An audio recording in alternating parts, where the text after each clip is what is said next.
Eh, karena Pancasila itu sifatnya kompleks, dia itu kan terdiri dari 5 sila ya. Bahasanya itu pendek-pendek gitu ya.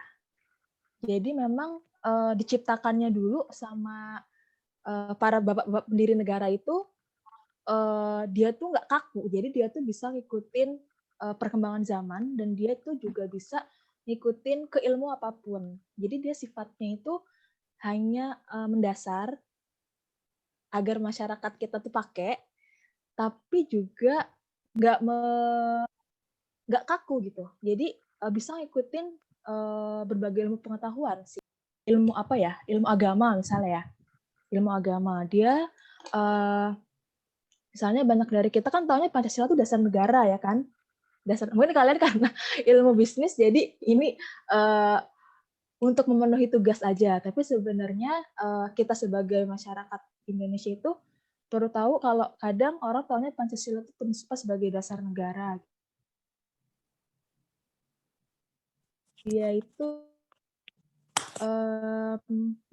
nggak hanya di situ gitu. Jadi lebih ke arah sih, lebih ke arah panduan, lebih ke panduan. Makanya kalau ditanya dasar, kita ya tunggu Al-Quran gitu kan.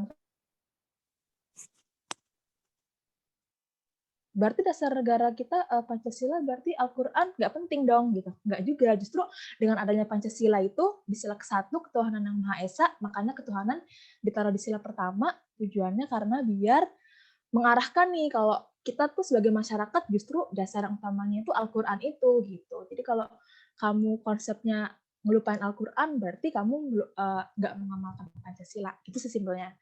Kalau untuk ilmu agama, ilmu lainnya juga sama sih. Ekonomi juga lain juga kalau dilandaskan nama Pancasila tuh insya Allah bisa positif gitu idealnya ya.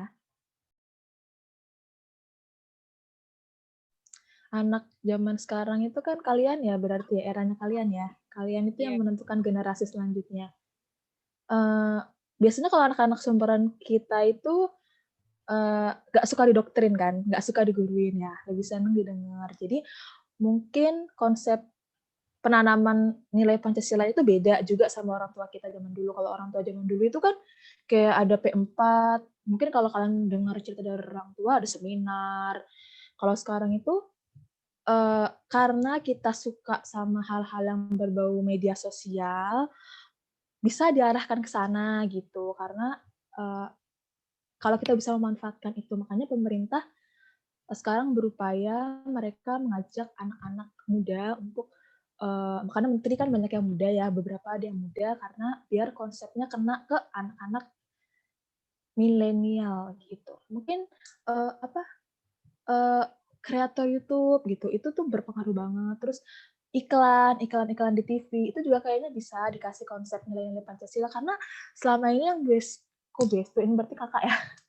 Selama ini yang aku lihat itu kalau di TV itu iklan tentang pemerintah itu kayaknya terlalu kaku ya nggak sih? Terlalu kaku gitu kan bapak-bapak gitu. Jadi itu tuh kayak kurang dapat gitu. Jadi mungkin ilmunya itu iklannya itu ya lebih kekinian kayak iklan-iklan kayaknya iklan-iklan Gojek tuh lebih menarik gitu kan kalau kalian pernah lihat iklan-iklannya kayak gitu. Makanya pernah ada yang viral juga di YouTube beberapa hari yang lalu yang musikal itu juga tentang pemerintah dan itu viewernya banyak. Dan itu orang-orang tuh di komen juga jadi kayak sadar ya ternyata kita penting. Pokoknya kalau influencer lah seperti kayak Atta Halilintar, terus siapa? Ya Raffi, mereka kan banyak tuh ya. Mereka diajak aja konsepnya biar nggak melulu ke arah hal-hal yang hedon ya nggak sih, kadang yang hedon itu kan itu tuh banyak banget ininya apa viewernya, mereka udah banyak viewernya tapi jadi sekali-kali konsepnya coba diajak ada ilmunya dikit gitu, terutama Pancasila biar nggak lupa. Sebenarnya hafal sih, kita pasti hafal tapi ngamalinnya itu susah sih, apalagi masyarakat yang kayak gini. Ada lagi atau ada yang ditanyakan lagi? Jelas Bu. Itu sih upayanya. Makasih Bu. Mungkin dengan belajar PPKN juga, tapi kalau belajar itu kan emang udah mendasar ya. Nggak ngena, bukan nggak ngena, ngenanya di sekolah aja gitu. Hafalan. Tapi kalau misalnya konsepnya itu kayaknya ya di luar sekolah tuh juga pentingnya lewat-lewat SNS kalau sekarang media sosial.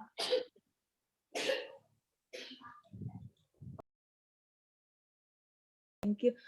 Apa ya, kalau untuk westernisasi itu kan kita nggak bisa nyangkal ya kan, nggak bisa nyangkal westernisasi itu kan ke barat-baratan. Kita tuh nggak bisa, nggak boleh masuk gitu kan. Jadi mau nggak mau kita harus terima dengan adanya globalisasi. Makanya kita mau nggak mau nerima, tapi ya tadi disaring. Terus apa sih yang bikin dia nggak cocok? Mungkin itu dulu ya. Kenapa dia nggak cocok sama Indonesia, sama Pancasila? Sebenarnya karena westernisasi itu awalnya liberal. Dia itu berasal dari liberal. Kalian pernah sering dengar ya liberal. Dia itu bebas banget. Negara-negara western tuh cenderung bebas. Itu tuh menarik, emang apa-apa yang bebas kan menarik ya. Kayak kita aja suka lah disuruh bebas gitu kan. Kayak mereka pakai bajunya bebas, mereka mabuk-mabukannya bebas, terus negara tuh nggak terlalu mengatur itu. Kayak Amerika misalnya, mereka tuh ekonominya bebas, seksualnya bebas ya kan, mereka bisa apa? Mungkin kalau kamu pernah lihat atau di luar negeri, mungkin ada yang pernah ke luar negeri dan antara kita mungkin ngelihat mereka tuh ciuman di mana aja gitu kan. Kalau di Indonesia kan itu yang bikin nggak cocok sama kita. Jadi itu awalnya itu karena prinsip bebasnya itu yang nggak cocok sama Pancasila. Makanya kita uh, bukan agak emang menolak dan itu merupakan ancaman. Terus karena sesuatu yang bebas itu, maka cara upayanya itu tadi sih kayak lagi balik lagi kita upaya kan lebih ke upaya ya. Balik lagi kita ke apa ya? Mungkin konten-konten drama, konten-konten YouTube itu perlu disaring. Kita bikin kreator lagi yang apa ya? Biar mereka tuh nggak terlalu tergantung sama hal-hal yang berbau luar negeri gitu.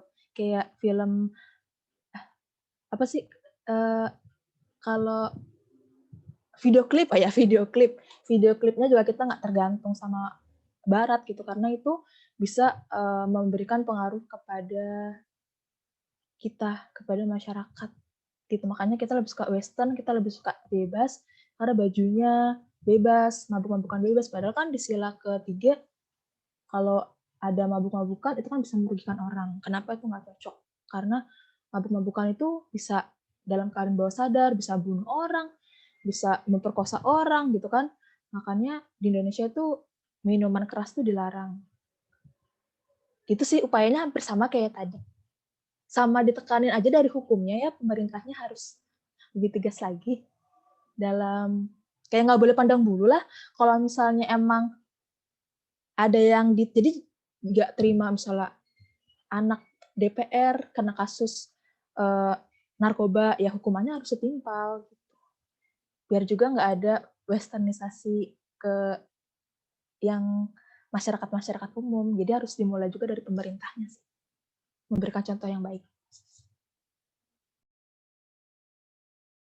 Emang sih, jujur, kayaknya kita perlu upgrade ya. Beto sendiri pun ngerasa, aku sendiri pun ngerasa kalau kadang terlalu materi gitu kan, jadi kurang ngena gitu. Jadi mungkin di Indonesia sendiri kenapa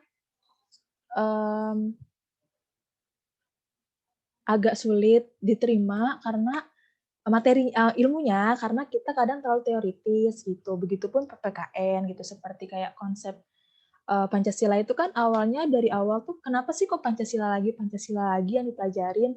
Karena emang sesusah itu gitu ngasih tahu gitu. Jadi kalau kita tuh nggak bisa kayak ngasih ilmu setengah-setengah, mending dikit tapi mendalam gitu kan. Begitupun Pancasila gitu. Oke, teorinya nggak perlu banyak-banyak, tapi yang penting mengamalkannya gimana. Yang penting kita tuh tahu konsep kelima ini gitu. Karena dengan kalimat pendek ini tuh udah bisa. Intinya kita berbuat baik, itu udah mengamalkan Pancasila kok. Gitu. Gitu sih menurut Besti.